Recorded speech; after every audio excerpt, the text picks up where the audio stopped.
It was not so much Catnap's death as it was his death at the hands of his own master that was one of the most unexpected.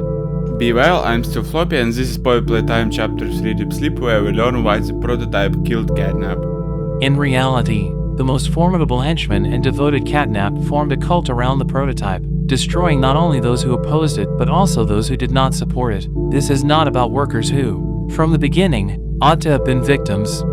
Given that they produced all of these monsters and carried out horrendous experiments, it is the prototype that is ultimately responsible for all of the problems that occurred during the company's playtime, despite the peculiarity of the Catnap monster's destruction of other monsters.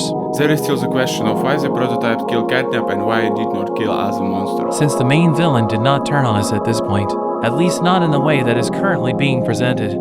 Given that the people from Playtime were the ones who created all of these monsters, perhaps the employees are no better than these creatures. Prototype is probably included as well. How about we all conclude that Prototype is genuinely good-hearted and that he merely wished to put an end to the company's entire horrific apparatus? However, the scene that closes the third chapter even refutes this theory.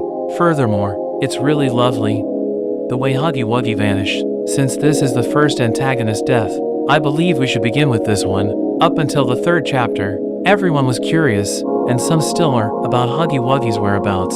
He fell, though, and that's when it all started. In the second chapter, we saw hairs and blood leading to the pipe, which seemed to be a sign that Hagi was still alive. However, it is highly likely that the prototype took Hagi's body away, as evidenced by the blood and hair traces found on him. I dare to assume that this is the first instance in which Hagi was transformed into a different organism. He has practically integrated into the prototype. It is the inference that can be made from the end of Chapter 2, when the local antagonist, playing Mommy Longlegs, admitted outright that he would incorporate her into himself. Who is this? And now he reappears, seizing the rewards of our efforts as we destroy the monster prototype in taking this body, or at least a portion of it. All, as Mama Longlegs once said, to help him become a part of himself. Why did the prototype act in that way? The mystery still remains.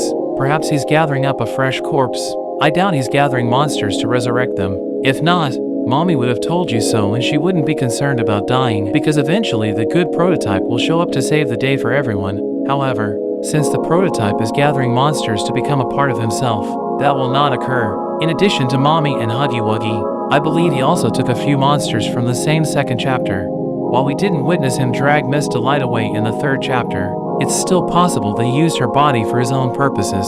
Regardless, we know that the prototype is capable of doing so. Eventually, it's Catnap's turn. However, why would the prototype murder his most significant, dependable, and powerful henchman? The prototype, according to Catnap, is not merely an ally or a boss, rather, it is God. Catnap believes him. He went to the altar that Cat had built for him to pray. It was as though he was certain that the prototype could hear him and would keep him safe if something went wrong. Since Theodore Grable, a young child, already had a bond with this metal hand, why is Catnap so devoted for him? The prototype attempted to assist Theodore in leaving the orphanage, and Theodore recalled him as a friend. Additionally, the boy began calling out to his savior after becoming a monster. The staff at Catnap was unaware that the company was spiraling out of control. Okay, this is Catnap, experiment number 1188. What's his real name again? Okay. Hey, Theo. How you doing, bud? Normally I'd have Dr. Sawyer do this, but he's, out, let's say. So you got me until they find his replacement. First off, congrats. This is officially your 4th year in your new body, and you've made some real progress, pal. I was told that when you and the other smiling critters, Dog Day, Piggy, yada yada yada, were added into play care, that you weren't really getting along too well with the kids like everybody else was. But look at you now. The kids love you, and that bred smoke. I mean, that's fantastic, isn't it? Is his, voice thingy still broken? Prototype will save us! Theo, nobody's gonna save you. This prison is where you belong. We'll let you out here and there to go see the kids in play care, but your home is here. And as for the prototype, his home is in the labs. This is your life now. Get used to it. We find out from this cassette that the cat has been imprisoned for a considerable amount of time, after about 4 years. An unidentified scientist on the cassette informs him straight out that your home is a prison. What's most intriguing is that he speaks to the cat. Using his true name Theodore, this cassette provides us with more than just the history of catnap. It also provides general information about the conditions in which the monsters were housed. The most irate and ideological of the monsters, Catnap, is shown to be leading a true revolt on the final cassette, The Hour of Joy.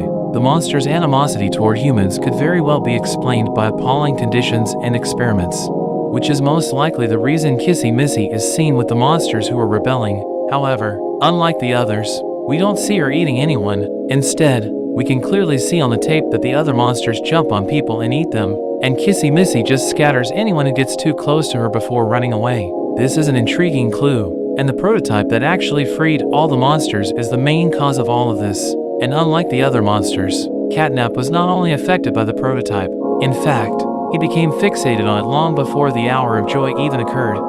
The prototype, according to the cat, would arrive and save everyone, and so he did, and his confidence in his god grew. And now, nobody is brave enough to question the prototype's power. However, the prototype is a very intelligent device.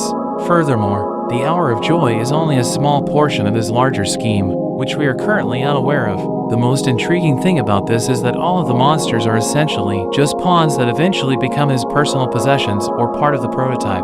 Similar to what he did, Catnap removed those who were undesired and intimidated them, forcing them to submit to him or refrain from meddling in his business. Unless you count Dog Day, who was already dying, Miss Delight was the only monster that remained that was opposed to Catnap. Miss Delight turned the school into her personal weapon, turning it into a fortress from Catnap. Since neither Catnap nor Miss Delight could kill their opponent, they agreed to a truce. Prototype used the Catcap as one of his minions, and in the end, he killed him, saying it was a betrayal. The prototype no longer requires this monster. Then, why didn't the prototype kill him immediately following the Hour of Joy? Was he holding out for Catnap to eliminate all the happy animals so that he could potentially one day reach Miss Delight? However, we did, and ultimately, it's just him, the final example of the prototype at the Playcare location. Perhaps when the prototype itself materializes at the end, Catnap recognizes that his hour has come, having lost the battle with the player, and the cat may have given up something in order to strengthen his master. The cat extends his arms to his master in a beseeching manner, saying, "Daddy, please take me out. You came for me. I know that." The cat that we electrocuted did not die. His own gas caused him to burn up. He might have attacked us once more. How is he going to stop? It appears that the prototype may have been the one to save us after all, arriving on schedule and taking the Playcare monster's final corpse with him. The entire third chapter, along with the first and second chapters, reads like a single, well-executed prototype script, and Catnap may have been aware of it. He gave his life in order to save his master, allowing Catnap to become an integral part of him and the prototype to carry out its intended destiny of growing strength.